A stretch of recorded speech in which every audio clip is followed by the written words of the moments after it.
प्रकरण 1. नियती की कर्म. महर्षी वाल्मिकींच्या मनात पुन्हा या प्रश्नानं उसळी मारली. त्यांचं मन पुन्हा उत्तराच्या शोधात भटकू लागलं. नियती नावाचं काही नसतंच असं त्यांच्यातला शंकासूर म्हणू लागला. पण त्यांचं मन प्रांजळपणे विचारू लागलं, नियतीला नाकारायचं तरी कसं? आपण तर नाकारूच शकत नाही. अंगाला फासलेली राख, जटा बांधलेल्या, त्यावर रुद्राक्षांच्या माळा, गळ्यातही रुद्राक्ष, भगव्या रंगाची कफनी, नियतीनंच तर या वाटेवर आणून सोडलं. वाल्याचा वाल्मिकी केलं. नाहीतर या वाटेला कशाला फिरकतो आपण? खरं तर आपणच वाट होतो अरण्यातनं जाणाऱ्या वाटसरूंना मरणाकडे नेणारी. वाल्या या नावाचं भय या अरण्यात चहूकडे पसरलेलं होतं. इथून जाणारा यात्री देवाचा धावा करत असे की भूताखेतापासून, वाघासर्पापासून नव्हे तर वाल्यापासून वाचव. हातातली ती धारदार फरशी आठवली त्यांना. त्यांचं मन विषादानं काळवंडलं. किती हत्या केल्या आपण स्मरतही नाही. 2-4 दिवसात एखादं जोडपं, वाट चुकलेला पांथस्थ किंवा व्यापारी मिळायचाच. नाही म्हटलं तरी अंगावरचे 4 जिन्नस आणि नाणी. काही लोक खुशाल काठीला सोनं नाणं बांधून जावं असा प्रदेश म्हणत निघालेले. घोळक्यानं येणारे कधी प्रतिकारही करायचे, झटापट व्हायची, शस्त्राला शस्त्र भिडायची, अंगावर जखमा वागवण्यातही एक पुरुषार्थ होता. वाल्मिकींना स्मरू लागला भूतकाळ, वाल्या असतानाचा. पण एके दिवशी तो आला आणि सगळंच बदलून गेलं. एकटाच होता. नारायण नारायण असं गात, वीणा वाजवत आपल्याच नादात चालला होता. मी पाठीमागून झडप घातली आणि दोरखंडानं करकचून आवळलं. मानेभोवती फास लावून झाडाला टांगलं, शांतपणे ओंडक्यावर बसलो. मला समोरच्याचं ओरडणं, किंचाळणं, गयावया करणं यात एक सुख लाभायचं. पण त्याच्या नजरेत भय नव्हतं. एक मिश्किल हसू होतं. मी म्हटलं, नाव काय तुझं? नारद. त्यानं म्हटलं, तुला फास लावू की या फरशीनं तुकडे करू तुझे? तूच कर तुझ्या मृत्यूची निवड. मी म्हटलं तसा तो हसला आणि म्हणाला, मृत्यू? असं काही असतं? खरंच? आपण बावचळलोच. वेड्या, अरे कसला मृत्यू? मरेल ते शरीर. मी नाही. शरीर वस्त्र त्यागतं त्याला मृत्यू म्हणतो मानव. एका योनीतून दुसऱ्या योनीकडे जाणारा टप्पा म्हण फार फार तर. त्याच्या नजरेत माझ्या ओळखीचं असं भय नव्हतं की दयेची याचना नव्हती. त्याच्या नजरेतली ती अथांग शांतता, त्या शांततेनंच मी शहारलो. मग त्यानंच विचारलं, हे करून काय मिळतं तुला? काय मिळतं म्हणजे? पोट भागतं माझं, माझ्या कुटुंबाचं? मी ठामपणे माझी बाजू मांडली. होय वत्सा, जीवो जीवस्य जीवनम. त्यानं म्हटलं तसा मी दचकलो. नकळत बोलत गेलो. म्हणजे तू म्हणशील, चांगला मार्ग धरून पोट भागव, पण आपल्याला कुणाची चाकरी जमत नाही. सेवक होणं माझ्या स्वभावातच नाही. व्यापारात तरी काय? ते लागेबांधे, खोटी नाती, परस्पर संबंध जपत राहायचं. सेवकाला पाठीचा कणाच नसावा आणि व्यापाऱ्याच्या पाठीचा कणा लवचिक असावा. गरज लागली की कुठेही वाकावा असा. आणि क्रोशक तरी का व्हावं मी? मातीत बियाणं पेरून आभाळाकडे नजर लावून बसायचं? पाऊस पडावा म्हणून किंवा अवकाळी पडू नये म्हणून कुठकुठल्या देवाला शरण जात राहायचं? निसर्गाच्या लहरीवर स्वतःला झोकून द्यायचं? अरे जा, मुक्तपणे जगतो मी.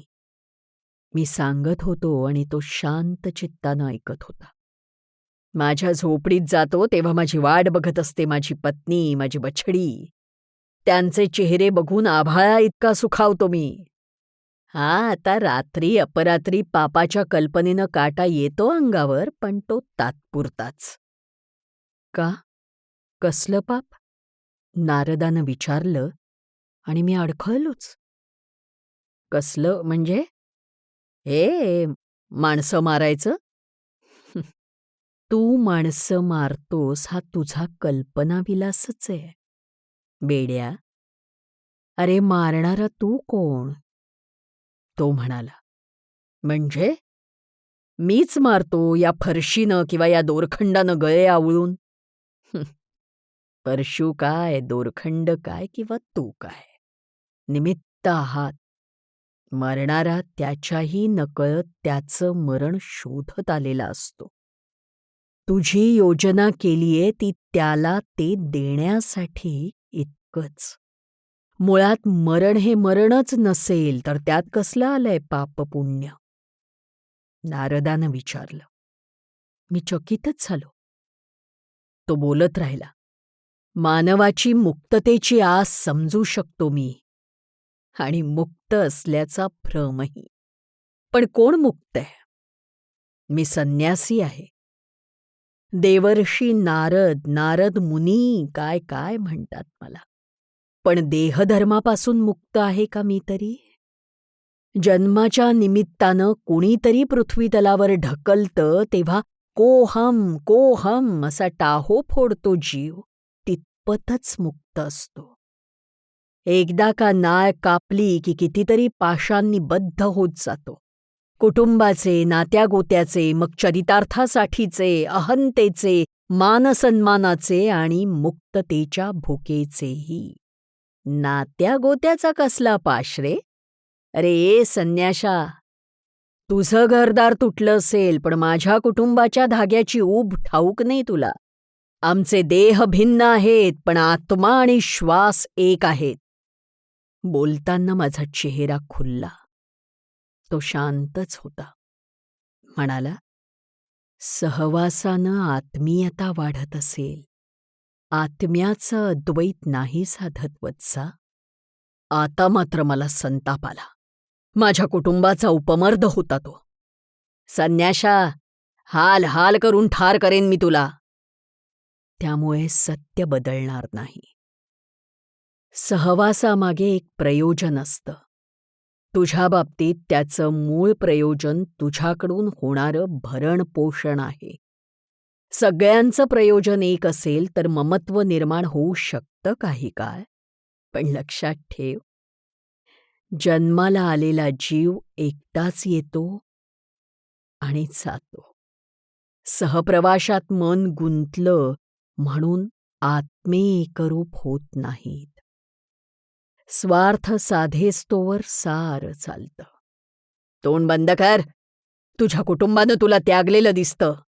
माझ्या कुटुंबाचा एकोपा तुला ठाऊक नाही. मी म्हटलं. तेच म्हणतोय मी. एकोपा. पण एकोपा म्हणजे एकत्व नव्हे, अद्वैत नव्हे. जर मनात शंका असेल तर जा. सांग त्यांना की आज यमलोकातून साक्षात मृत्युदेव येत आहेत. आपण एकत्र राहिलो, आता एकत्रच जाऊ. त्यानं जणू मला डिवचलं. मी आत्मविश्वासानं म्हटलं, माझी पत्नी माझा अर्धांग आहे. माझा लेक लहान वयातही माझीच प्रतिकृती भासतो. उंच, हट्टाकट्टा. आणि लेक? ती तर माझं काळीजच आहे. मला सोडून कोण माघारी राहील? आत्ता घेऊन येतो सगळ्यांना. मी एक पाऊल पुढे टाकलं आणि शंकेनं मन गढूळलं. हे तुझी चाल तर नाही ना? मला दूर धाडून पळून जायचा बेत आखू नकोस. हा दोरखंडाचा पाश यमपाशापेक्षाही घट्ट आहे. नारद पुन्हा हसला. त्याच्या हसण्यात सांत्वनाची भावना होती असं भासलं. मी निघालो. चालत चालत घराकडे गेलो. काळोख होत होता. घर एका ओढीनं माझ्या दिशेनंच येत असल्यासारखं वाटत होतं. 3 घटिका मी घरात होतो. मात्र परतलो तेव्हा विस्कटलो होतो. तो तसाच होता. नारायण नारायण असा जप करत. त्याच्या बाजूला 2 गिधाडं बसली होती. त्यांच्या नजरेत एक आशा होती. बाजूच्या वारुळातून कुतूहलानं एक नाग डोकावत होता, पण याला कसलंच भय नव्हतं. मी त्याच्यासमोर आलो आणि त्यानं विचारलं, "एकटाच आलास?" मला हुंदकाच फुटला. काय सांगावं त्याला? हे सांगू की ते म्हणाले, "काळ तुमचा आलाय, पण आमचे दिवस बाकी आहेत." की हे सांगू की पत्नीला अर्धांगिनी असल्याची आठवण करून दिली, तर ती म्हणाली, 9 महिने पोटात वाढवलेल्या जीवाला सुद्धा नाळ कापून विलग करायची जगराहाटी आहे. तिथे अर्धांग म्हणून कोणी सोबतीनं सरणावर चढतं का? पण मी सांगतच सुटलो. मुलगा म्हणाला, "माझं जगून व्हायचंय अजून."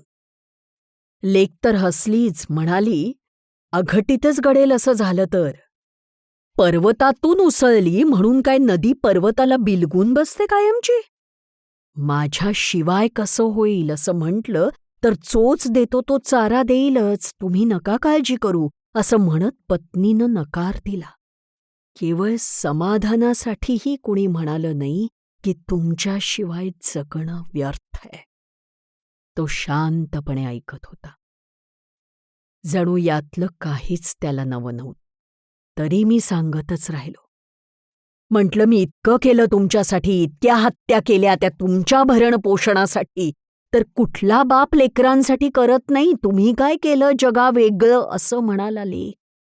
झाडाच्या मुळांनी आपलेपणानं जमिनीला घट्ट धरून असावं आणि वादळाच्या पहिल्याच तडाख्यात जमिनीनं मुळं सोडून द्यावी आणि मग झाडानं भेलकांडात हेलकावत कोसळावं, तसा कोसळल्यागत दिसू लागलो. व्यर्थ रे, सारं व्यर्थ. सारी नाती केवळ गरजेच्या, प्रयोजनाच्याच धाग्यानं बांधलेली असावी. बोलता बोलता मी खाली कोसळलोच. अश्रू अनावर झाले. "अरे, झाडाला पालवी फुटावी तसे माझ्या अस्तित्वातनं उगवलात रे तुम्ही. आणि वेलीसारखी मला बिलगून वाढत फुलत राहिली ही माझी पत्नी. मी बोलत राहिलो आणि ते ढिम्म हलत नव्हते. प्रेतावरून काढून घ्यावेत तसे माझ्या अंगावरचे अलंकार काढून घेतले त्यांनी. वर ज्यानं त्यानं आपापलं कपाळावर लिहून आणलेलं असतं, आपल्या वाट्याला आलेले इतकेच श्वास होते असं समजावं माणसानं, असा भरल्या पोटाचा उपदेश दिला. पुढे मला काही बोलवेनाच.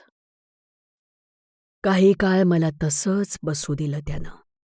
मग म्हणाला, "मुक्ततेकडे हे पहिलं पाऊल तुझं. एकटेपण हेच सत्य. हे जितक्या लवकर उमगेल तितकं चांगलं." भ्रमाचे पाश तुटले. तो मायेनं भिजल्या स्वरात म्हणाला, "आता मी करू काय मुनिवर?" आता नकळत त्याला मुनिवर असं संबोधत मी विचारलं, "शोध, शोध घे." माणसाला 2च प्रश्न पडतात.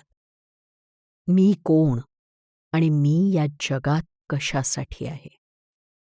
अस्तित्वाचं स्वरूप आणि अस्तित्वाचं प्रयोजन. मीही तेच शोधतोय. मी नारद मुनींना बांधलेला दोरखंड सोडला, पण मी त्यांना पाशातून मुक्त केलं की त्यांनी मला? जाता जाता म्हणाले, "शोध घे." त्यांनी एक मंत्र दिला आणि म्हणाले, "हा जप." आणि नारायण नारायण म्हणत निघून गेले. त्यानंतर दुसऱ्या पावसाळ्यापर्यंत वेडं होऊन त्या अरण्यात फिरलो आपण, किंचाळत रडत. मग दुसऱ्या पावसाळ्यात अचानक साक्षात्कार झाला. यमलोकातून न्यायला दूत येणार आहेत असं सांगितल्यावर खरंच दूत आले की नाही याचा शोधही घ्यावासा वाटला नव्हता माझ्या माणसांना. फिरकलेही नाहीत त्या अरण्यात. म्हणजे प्रत्येकानं आपापल्या पायाखालची वाट निवडून घेतली असेल. ते एकत्र चालू लागले असतील किंवा एकेकटे. आणि आपल्याला हसूच आलं. विजेच्या गडगडाटानंही विस्मयचकित व्हावं अशा आपल्या गडगडाटी हसण्यानं अरण्य भरून गेलं. कसले पाश घेऊन बसतो माणूस. काही क्षणात नाती विरून गेली आणि मग पुढले 3 पावसाळे त्यांच्याविषयीच्या तिरस्कारात काढले. मग मन निवलं. पुढच्या 3 पावसाळ्यात त्यांना क्षमा करण्याचा प्रयत्न करत राहिलो. मग एके दिवशी जाणवलं की आपण त्यांना विसरण्याच्या नादात त्यांची सतत आठवण करत राहतो. क्षमा करणारा तरी मी कोण? नियती बघून घेईल. आणि मग 4 मास मागली कसलीच आठवणही येईनाशी झाली. स्वप्नात येणारी प्रेतं, त्या हत्या, तो रक्तपात जणू कधी नव्हताच. अशा मानसिक अवस्थेत येत येत येत मी पूर्णरित्या झालो. मागलं सगळं पुसलं गेलं नसलं तरी त्यापासून विलग झालो. आकाशातल्या सरकत्या ढगांकडे पाहावं तशा तटस्थतेनं ते सगळं बघणं साधू लागलो. पुढले 2 पावसाळे मी माझ्याच अंतरंगातल्या पोकळीकडे निरखत काढत राहिलो. तसाच एका जागी बसून राहिलो आणि असे अनेक पावसाळे संपले तोवर मुंग्यांनी अंगावर वारूळ बांधलं होतं. आणि एके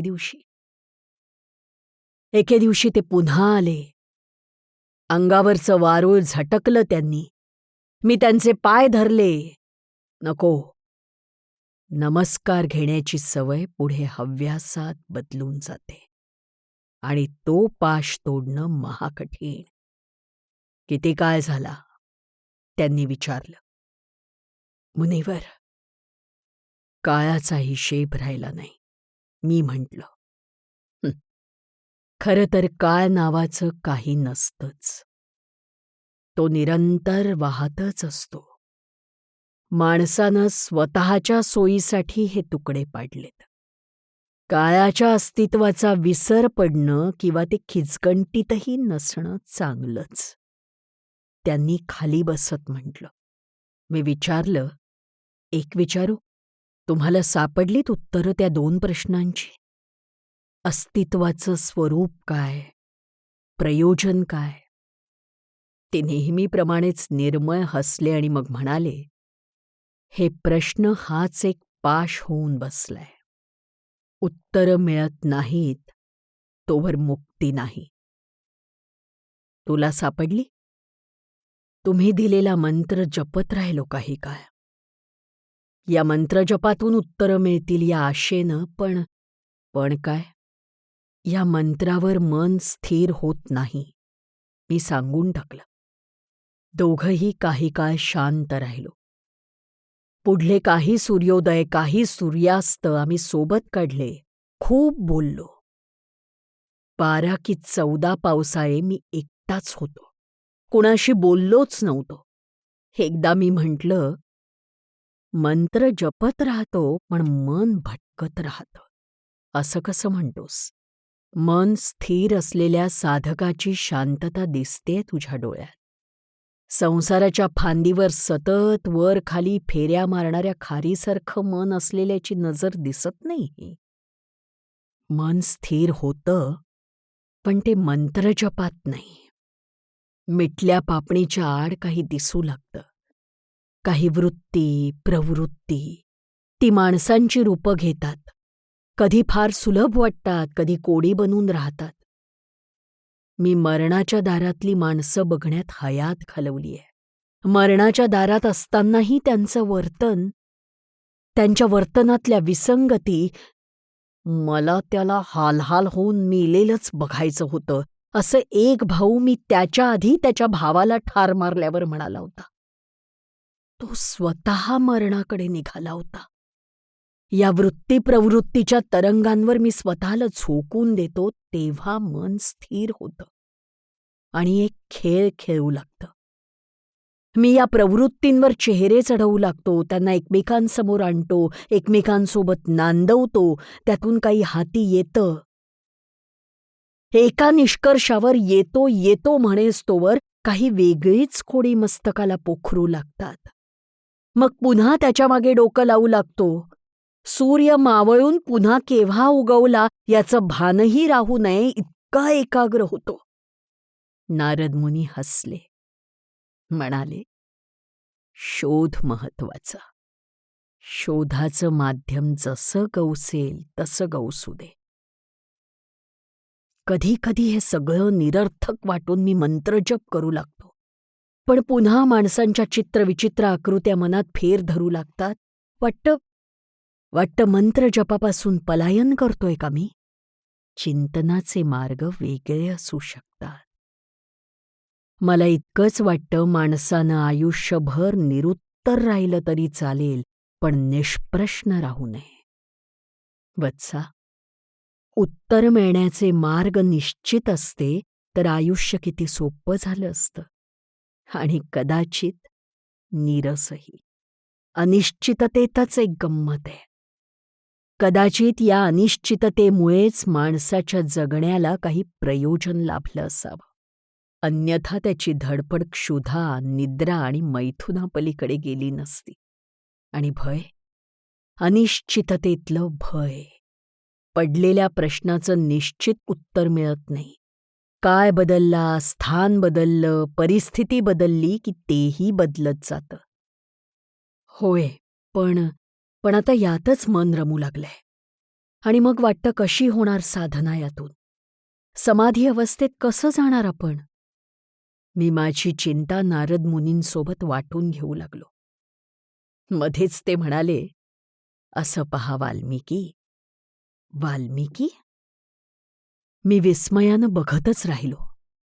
होय, आता तू वाल्मिकीच. शरीर तेच, पण जन्म नवा. त्यांनी स्मित करत सांगायला सुरुवात केली. उत्कटपणे केलेली कुठलीही गोष्ट साधनाच असते. उत्कटता मग ती कशातही असो, समाधी अवस्थेचंच ते रूप असतं. सर्व व्यवधानं बाजूला सारून एका बाबीवर मन केंद्रित करणं गरजेचं. प्राण्यांकडे पहा, पक्ष्यांकडे पहा, ते आत्ता या क्षणावर स्थिर असतात. त्यांना काल, आज किंवा उद्याची व्यवधानं नसतात. अशी आणि इतकी उत्कटता साधली पाहिजे. नारद मुनींसोबतचे ते दिवस सुखाचे गेले. कितीतरी प्रश्नांची वाट दिसली. संभ्रमाच्या कितीतरी जाळ्या अलगद तुटत गेल्या. मन लख्ख होत गेलं. ते एकचित्त होऊन ऐकत होते आणि मी सांगत होतो. मी एका वेगळ्याच सृष्टीत रमून जातो. मनपटलावर त्या सृष्टीतले काही चेहरे दिसतात. चेहऱ्याआडच्या प्रवृत्ती दिसू लागतात. तिचा चेहरा त्यातलाच एक. ती जनककन्या जानकी, मिथिलावासी मैथिली, विदेही वैदेही, भूमिसूता सीता. नियती की कर्म या द्वंद्वात सापडलेली सीता. पण हा प्रश्न तिच्या मनात निर्माण झाला की आपल्या मनातून उसळी मारून वर आला? तिचं चित्र दिसत असतं, पण कधी कधी आपल्या विचारांचं, संभ्रमाचं रोपण तर होत नाही ना तिच्या मनात. मग ती आणि मी वेगळे कसे?